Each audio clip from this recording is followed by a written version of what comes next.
The Seal of Hyperborea, a mythological thriller with mystical elements inspired by the ancient legends of Hyperborea, a mystical northern civilization mentioned in the works of Greek historians. The story follows a young archaeologist, Dr. Emilia Nord, whose discovery of an ancient artifact in an icy wasteland reveals not only forgotten pages of history, but also a deadly secret that can awaken forgotten ancient deities. At the center of the story is the heroine's quest for the truth, which soon turns into a fight for survival against an ancient evil. Gripping intrigue, tense atmosphere, and rich mythological context make this story an ideal candidate for a film adaptation. Beneath the northern skies, surrounded by the endless ice plains of the Arctic, Dr. Emilia Nord and her team discover a strange artifact frozen in the permafrost. The object is made of pure, almost glowing ice, adorned with runic symbols that puzzle even the most knowledgeable archaeologists. Upon first touching it, Emilia experiences a vision. A city of golden temples, destroyed by time, flashes before her eyes, and an ominous whisper repeats, "Free us." However, the surrounding nature seems to come alive in response. A strong wind howls, white crows circle anxiously above the camp, and the artifacts themselves begin to cool to unnatural temperatures. Already at this stage, readers understand that the found object is capable of upsetting the balance of power in the ancient world, awakening a suspense that is ideal for thriller masters. Emilia delves deeper into the artifact. Her research leads her to ancient texts and Greek myths, references to Hyperborea, a mysterious land beyond the north wind where immortal beings once lived, worshipping the god of light Apollo.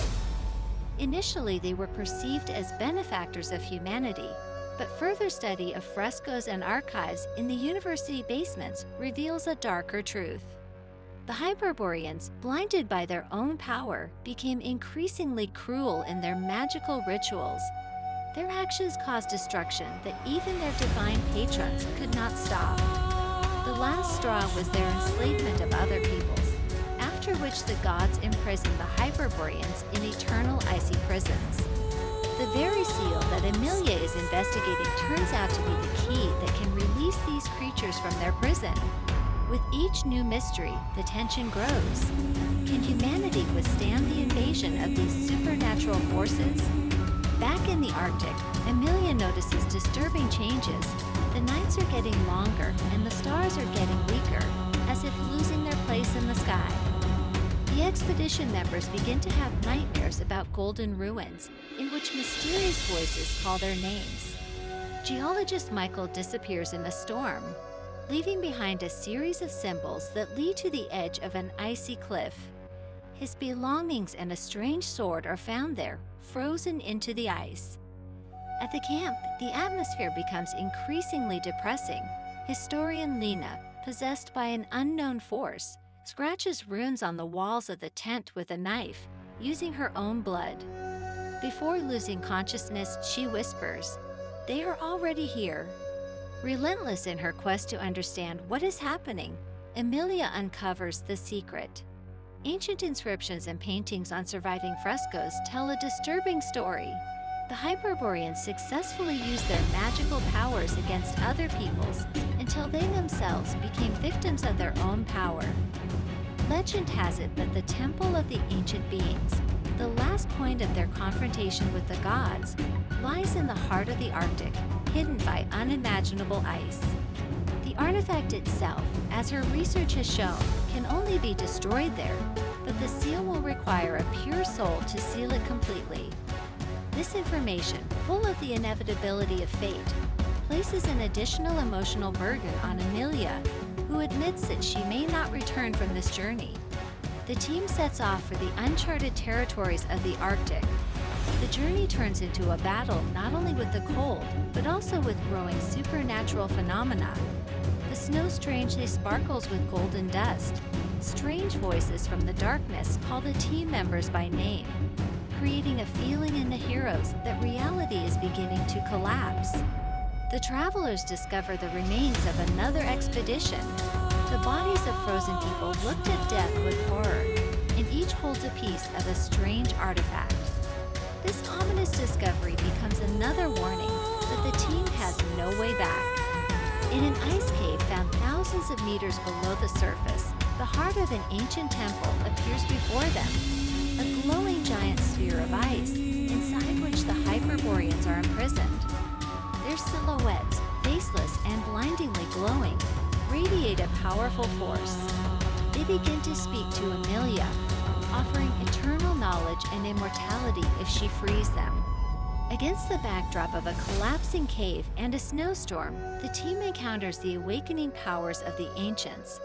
Hyperboreans begin to break out of the sphere, and their light burns through reality around them.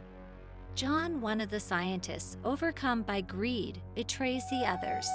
He uses the artifact to offer a deal to the supernatural creatures, but his actions only make matters worse.